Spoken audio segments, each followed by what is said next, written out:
Sabi nga nila, kapag may isinuksok, may madudukot. Pero si Rolly Priego, hindi lang basta may nadukot, may napala pa. Ginamitan ko na ito. Literal niya kasing pinala ang mga baryang inimpok sa isang laundry basket.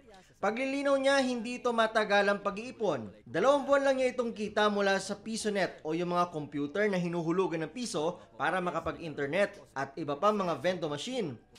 So, ang bayad nila, mga barya. Kaya yung sa akin, naipon ng naipon. Kasama rin ang mga kita niya mula sa sariling computer shops. Sa rami ng barya, nangailangan din siya ng makatutulong para bilangin lahat. Umabot ito sa mahigit 120,000 pesos na pinandagdag niya sa pambili ng utility van. Naisipan ko na kailangan ko ng pan-deliver na sasakyan.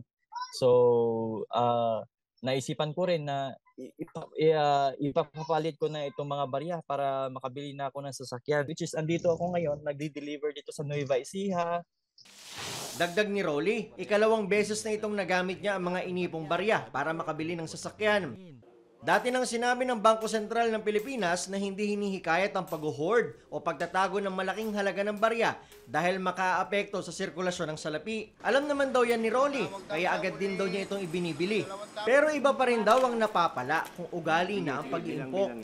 Dahil sa baryang pinagsama-sama, kahit sino, masasabing pinagpala. Ginamitan ko na